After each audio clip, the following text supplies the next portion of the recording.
Dr. Nisha, Fellow in Pediatric Intensive Care at ICH. I'm here to give a presentation on an unusual complication of bronchial foreign body.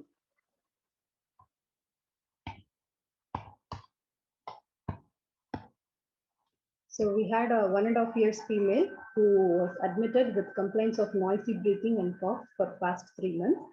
No history of fever. She had almost 3 admissions in the past 3 months, for which she was treated in the by a private practitioner with nebulizations and oral medication. Despite all this treatment, every time she had only partial relief of her symptoms. Mother was a known asthmatic. Since she had only partial relief of symptoms every time, the mother has brought the child now to ICH for getting evaluated further. So she was admitted in the pulmonology unit and was planned for a bronchoscopy. At admission, the child's vital signs were stable and she had a saturation of 100% in UMAP. Fiber optic bronchoscopy was done, which revealed a foreign body in the right main bronchus. So she was then planned for elective removal by rigid bronchoscopy, and rigid bronchoscopy was attempted, but foreign body could not be removed, and hence the child was shifted back to the medical unit as she had some distress. In about 2 to 3 hours, the child was clinically diagnosed to have right-sided pneumothorax, for which she was kept on intercostal plane. And in view of further increase in the respiratory distress and requirement of further oxygen support, child was shifted to PICU. Child was on HFNC support with right-sided ICD functioning, and she was started on IV antibiotics. Within about 6 to 8 hours, the child had recurrent bouts of vigorous cough in PICU, and the child had the foreign body was expelled out spontaneously by the child. So this is the picture of the foreign body as shown in this picture. And child was actually stable after that. But we have planned to start to put her on NG feeds, and we gave some milk through the NG tube. But immediately within about 5 minutes after giving the feed through the NG tube, as you are able to see in this picture, the milk has started coming out through the ICD tube. So we had immediately called the pediatric surgeons for their opinion, and we have obtained a pulmonology review also. So the child was, as per surgeon's opinion, the child was planned for contrast study with iohexol. So these were the pictures which was taken during the contrast study. As you are able to see in this picture, there was a leak of the contrast through the lower esophagus towards the right hemipthorax. This is the AP view, and this is the lateral view. So radiologists have opened as lower esophageal perforation with abnormal communication between esophagus and right pleural cavity. So surgery was planned for this child. Surgeons have done an emergency right thoracotomy, and they have done a primary repair of the esophageal vent, and the pleural patch closure was also done. So the intraoperative finding was a 2 × 1 centimeter rent on the lateral wall of the lower esophagus just above the diaphragm. After the surgery, the child was kept nil per oral, so we have started her on total parenteral nutrition, but then she continued to have fever spikes.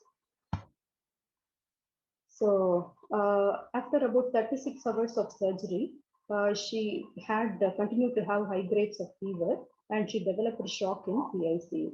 So this was her assessment at that point. Airway was stable with positioning. The respiratory rate was 68 per minute. There was no grunt or stridor. She had crackles throughout, and work of breathing was increased. Saturation was 96% with oxygen. She was tachycardic with a heart rate of 180 per minute. Distal pulses were feeble. She had cool peripheries with prolonged CRT and a blood pressure of 130, which shows a wide pulse pressure, and had a GCS of 11/15. Temperature at that point was 102.7 Fahrenheit. Blood sugars were normal.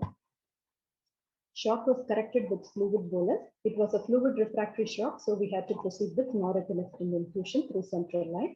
And in view of clinical worsening with septic shock, we had escalated her antibiotics to meropenem, vancomycin, and clindamycin. And after about 5 days of management with higher antibiotics and shock management, we were able to extubate the child. The child had a good clinical improvement. So before we could start oral feeds for the child, we wanted to have a repeat contrast study to rule out any residual leak. So this is her repeat film after the contrast surgery, which shows no residual leak. So the defect, which means the defect was completely repaired. So we have started the child on liquid diet, which she was getting for about 48 hours. There was no deterioration following that. So we then proceeded with semi-solids and then discharged with oral feeds. So totally on the whole, she had a hospital stay of about 20 days. And the child also then came to us for a follow-up, and the child is now doing well. Esophageal perforation, to our knowledge, the common causes would be blunt injury to the chest, especially in pediatrics, neck, or nasogastric tube insertion, or wrong endotracheal intubations, caustic injections, foreign body injection, and endoscopy-related procedures.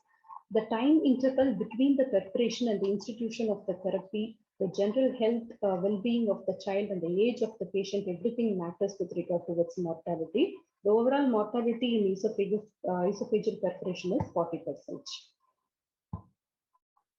So the favorable prognostic factors with regard to esophageal perforation would be early diagnosis and management within 24 hours of onset, iatrogenic cause, absence of any comorbidities, absence of any underlying esophageal disease, hemodynamic stability, preserved nutritional status, cervical location having a better prognosis than thoracic locations, and sharp injuries also found to have a better prognosis than the blunt injuries.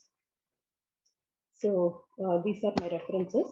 So with prompt diagnosis and early intervention with the help of our pulmonologists and pediatric surgeons, this child had an excellent outcome. Thank you. Thank you for this opportunity.